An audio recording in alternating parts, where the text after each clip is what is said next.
여러분 안녕하세요. 오늘 해설에서는 최근 국내 모빌리티 시장에 그야말로 폭발적으로 등장한 자율주행 구독 서비스에 대해 파헤쳐 보려고 합니다. 이 기술이 단순한 유행이나 화제거리를 넘어서 우리 일상과 모빌리티 생태계를 어떻게 근본적으로 뒤흔들고 있는지 그 파급 효과를 자세히 들여다보겠습니다. 자, 그럼 바로 시작해 볼까요? 자, 바로 본론으로 들어가 보죠. 자율주행 차량에 대한 막연한 불안감은 탑승 5분 만에 사라졌다. 이게 서울 도심에서 쏘카가 제공하는 테슬라 모델 S에 직접 타본 한 기자의 생생한 첫 반응이거든요.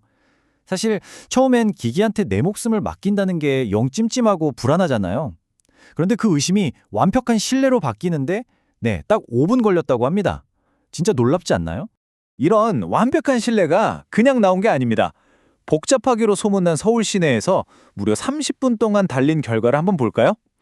그냥 직진만 잘한 게 아니에요. 모든 신호랑 제한 속도를 칼같이 지키는 건 기본이고요. 앞에 택배 트럭에 서 있는 걸 스스로 딱 발견하더니 아주 부드럽게 왼쪽 차로로 슉 끼어들더라고요. 그리고 트럭을 지나치자마자 원래 차로로 자연스럽게 복귀하는 거 있죠? 우회전할 때는 또 횡단보도 앞에서 진짜 차로 잰 것처럼 정확히 멈춰섰습니다.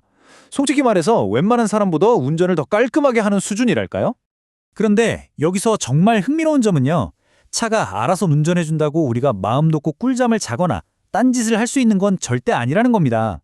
안전을 위한 모니터링 시스템이 진짜 엄청 빡빡하게 돌아가거든요. 실내 카메라가 실시간으로 내 눈동자가 어딜 향하는지, 고개는 얼마나 돌아가는지 계속 감시해요.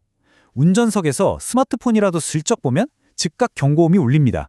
그리고 이 경고를 무시해서 5번이 쌓이잖아요. 그럼 일정 기간 동안 FSD 기능 자체가 아예 잠겨버립니다. 얄짤없죠? 운들은 내가 해줄 테니 너는 똑바로 전방만 주시해라, 이런 거죠.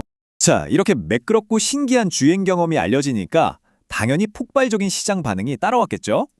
얼마나 뜨거웠는지 한번 확인해 보겠습니다. 무려 2,000건입니다. 여러분, 쏘카가 이번에 FSD를 경험해보라고 푼 테슬라 차량이 고작 100대에 불과했거든요. 그런데 사전 예약에만 2,000명이 넘게 몰려든 거예요. 그냥 완전히 휩쓸어버린 거죠.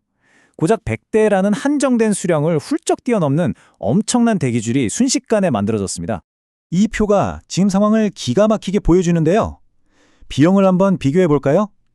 이 차를 일주일 빌리는데 149만 원, 한 달이면 거의 400만 원을 내야 해요. 결코 만만한 금액이 아니죠?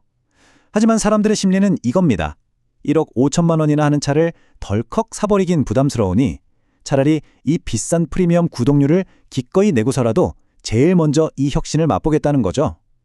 비싼 돈을 내면서까지 줄을 선다는 건 그만큼 시장의 열망이 진짜 뜨겁다는 증거입니다.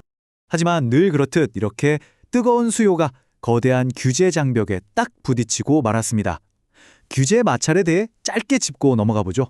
현재 이 상황을 꽉 쥐고 있는 게 바로 한미 자유무역협정 FTA인데요. 이게 기준이 아주 명확하면서도 좀 얄궂습니다. 미국에서 만들어진 프리미엄 라인, 그러니까 모델 S나 X, 사이버 트럭은 국내에서 FSD를 합법적으로 켤 수 있어요.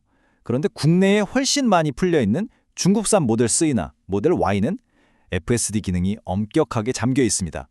똑같은 테슬라고 똑같은 기술인데 어디서 만들어졌느냐에 따라 쓸 수 있고 없고가 완전히 갈려버리는 참 아이러니한 상황이죠.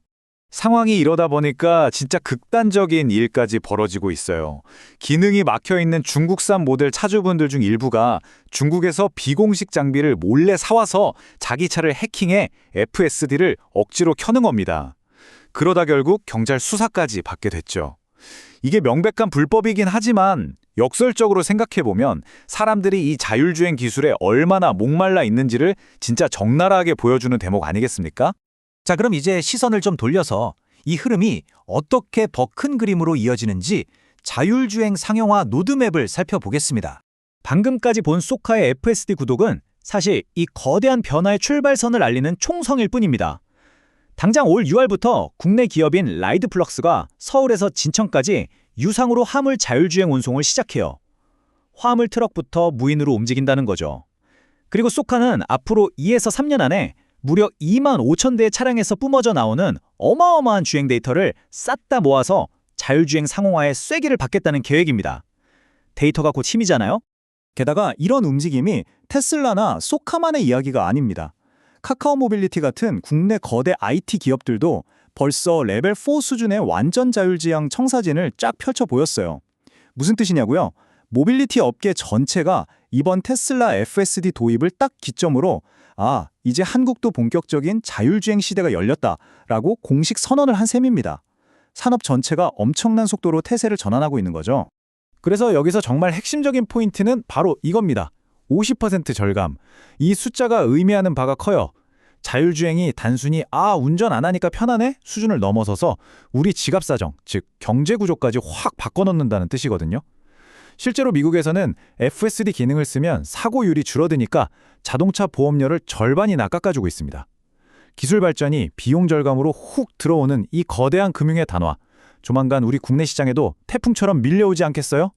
자, 오늘 우리가 짚어본 내용들 절대 먼 훗날의 공상과학 영화가 아닙니다.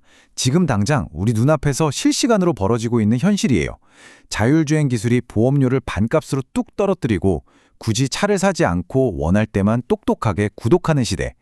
운전대를 잡고 끙끙댈 필요가 없는 이 새로운 시대가 완전히 자리 잡는다면 당장 여러분의 내일 아침 출퇴근길은 과연 어떤 모습으로 바뀌어 있을까요? 한번 상상해 보시기 바랍니다. 오늘 해설은 여기까지입니다. 계속해서 쏟아질 모빌리티 혁신들 우리 같이 흥미롭게 지켜보시죠.